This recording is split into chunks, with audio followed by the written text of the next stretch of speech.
says, if you want something said, ask a man. But if you want something done, who have made us know that they have the strength, the resilience to make that change. And with us today, we have a guest.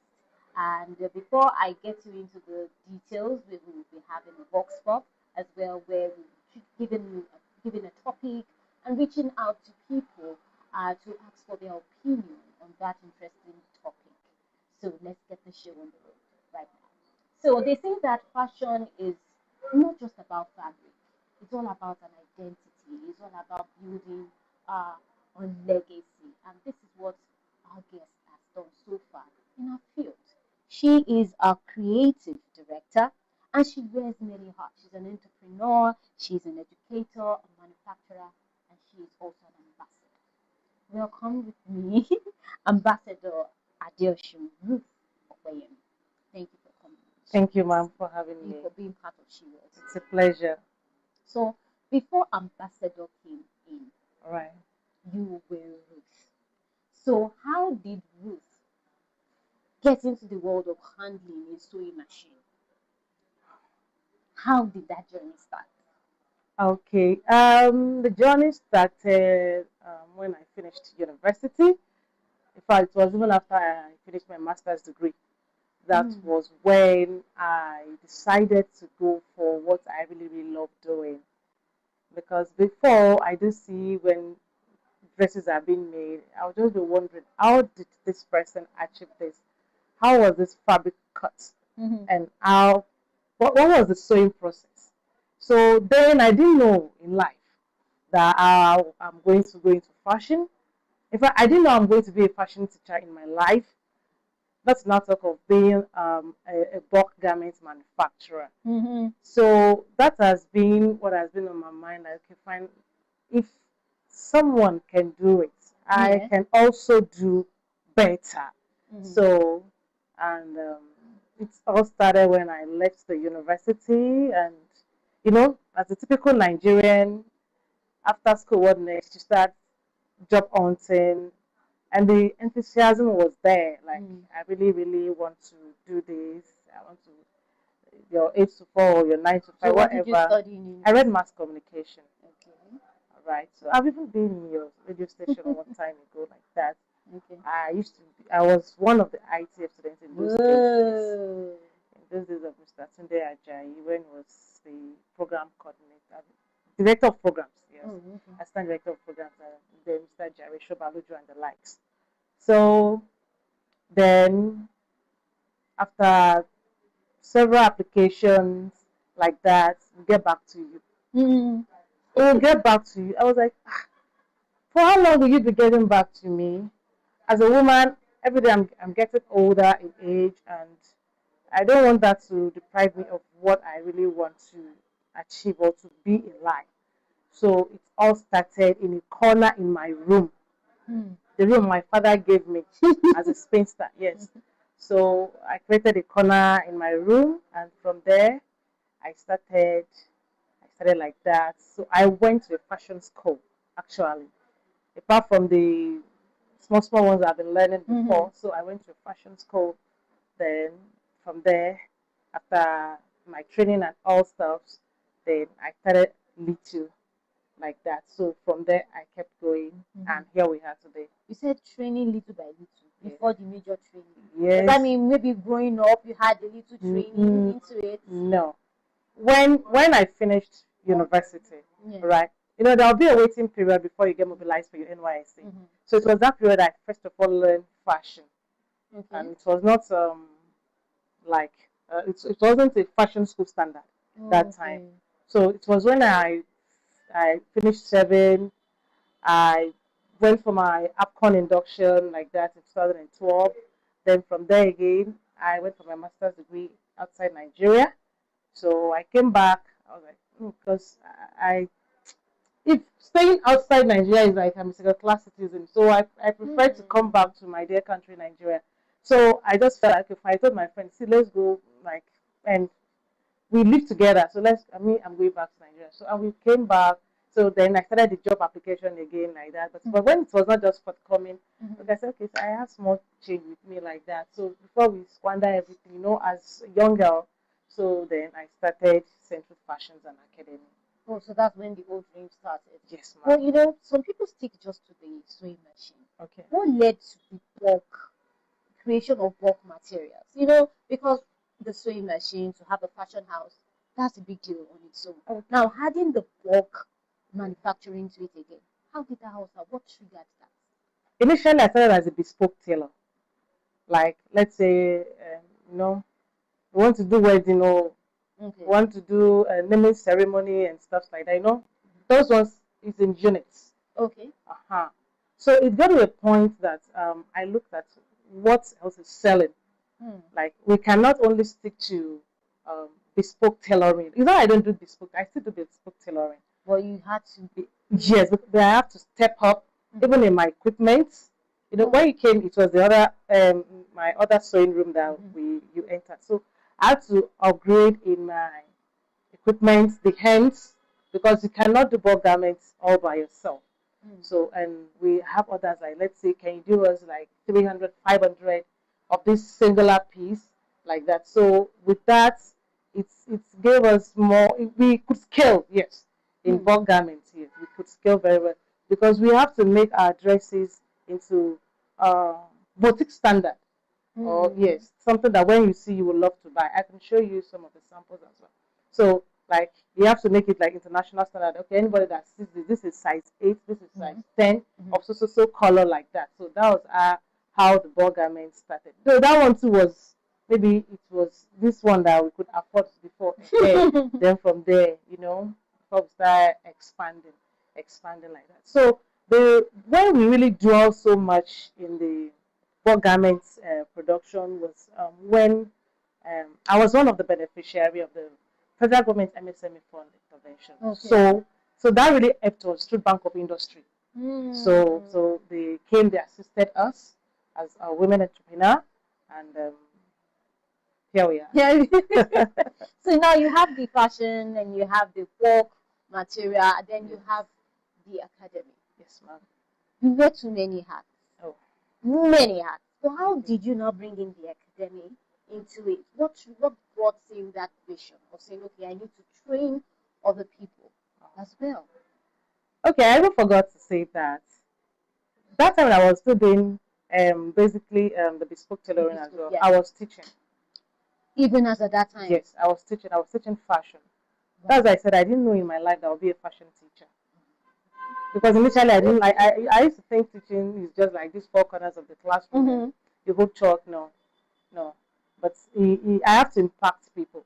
As a matter of fact, I am one of the qualified and certified skill acquisition empowerment development trainer, courtesy NYC. So when core members, when they go for, like now they are presently at the orientation camp. So after the orientation camp, presently they'll be having in-camp training by now. Okay. So when they are out of the camp, there is what we call post-camp training. So some of them, they come as well. Wow. Yes. So we train them. We train married persons.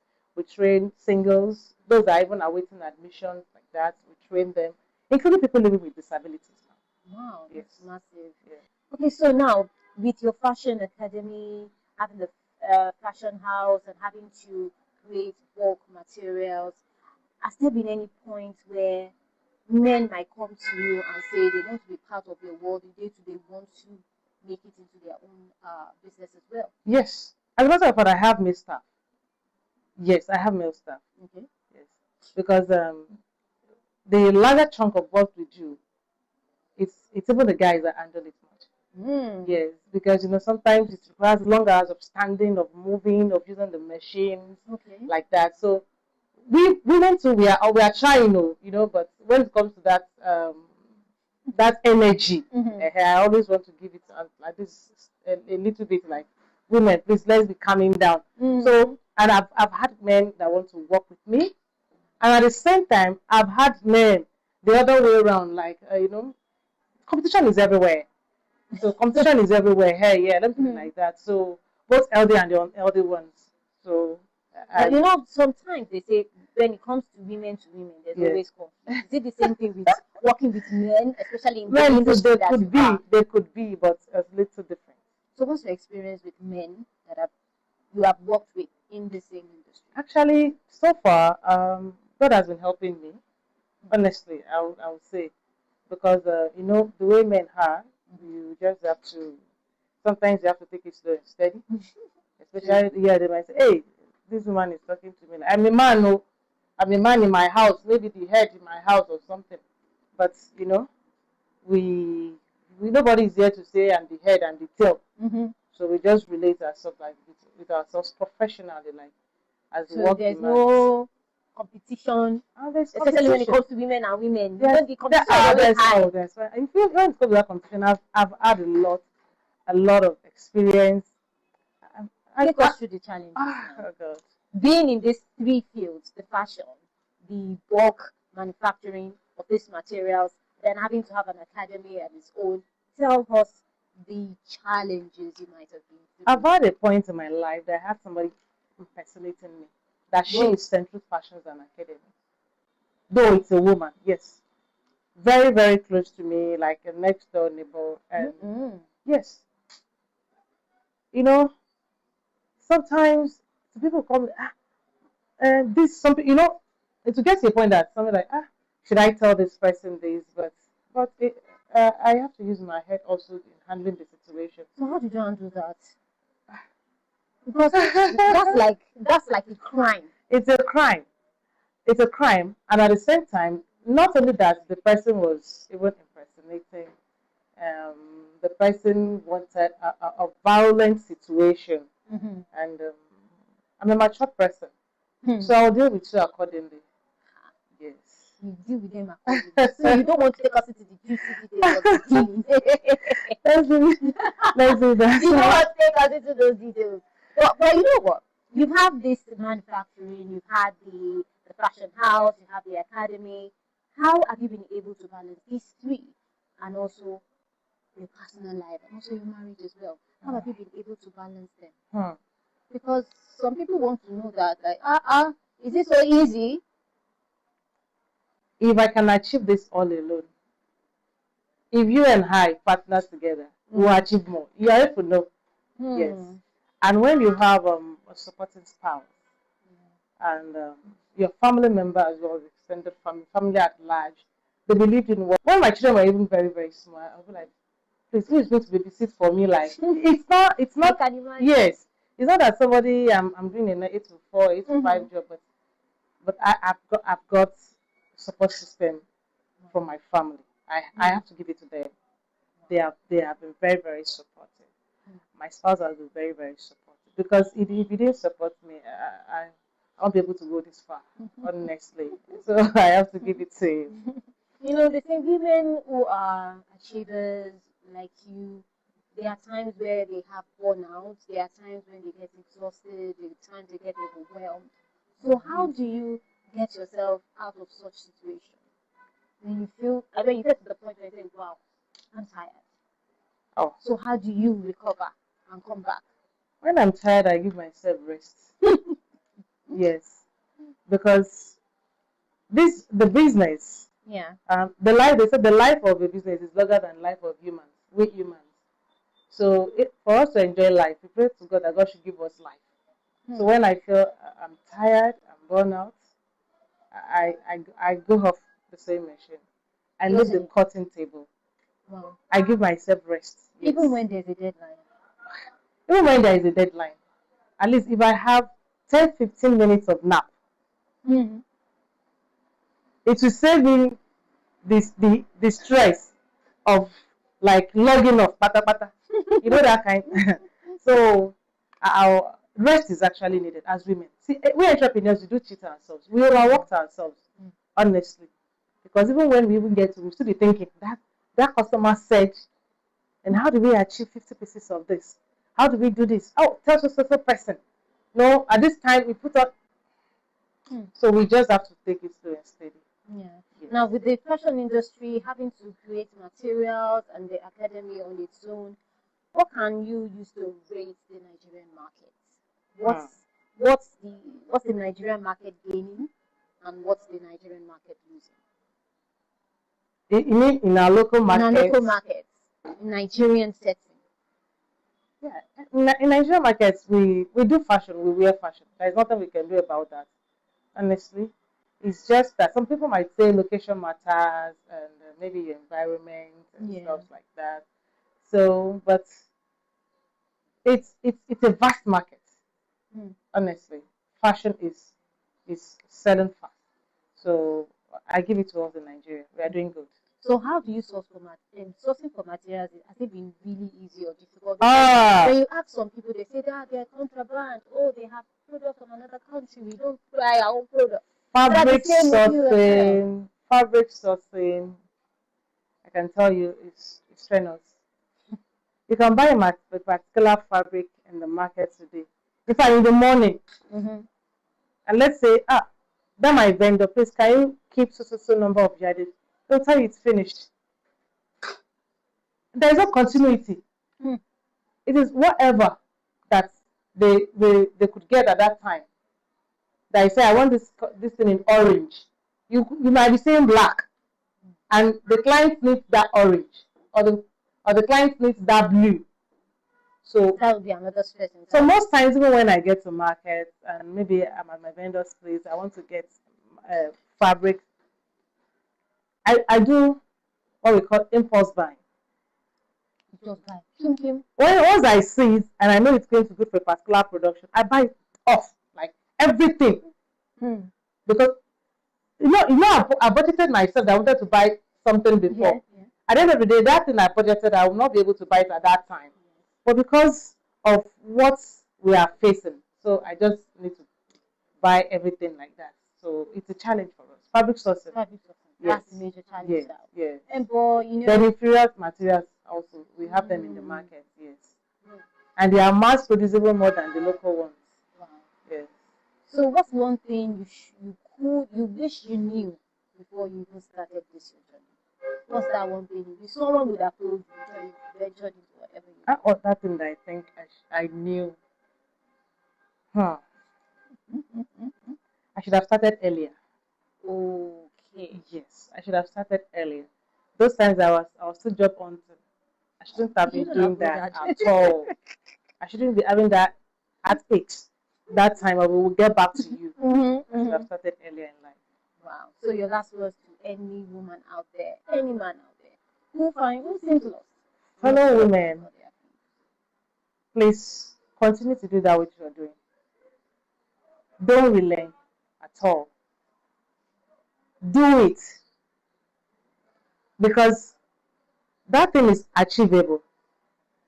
Don't ever think.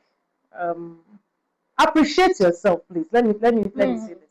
Appreciate that thing you're doing, because someone is there at one corner that is eyeing that thing that you are not appreciating. So put in more effort into what you're doing, because there is always light at the end of the tunnel. There's always light at the end of the tunnel. That's right. Before we let you go, we have a box spot, and the question is, if you ever have a chance to relocate, will you take that opportunity to relocate out of the country? To relocate. I've lived outside Nigeria before. And we know. What is the opportunity? Do you not go? That question, I don't even have an answer to it, because if I could make up myself, I could made up my mind that time that I'm coming back to Nigeria. I told you before, if I could make up my mind that I'm coming back to Nigeria, I don't know. I don't have an answer to that one, because I don't think so. I don't think so. Back into my business.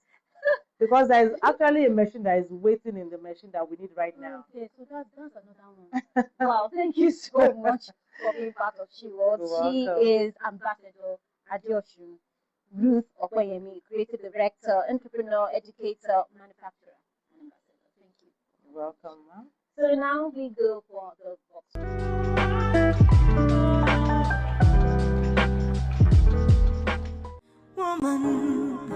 Woman.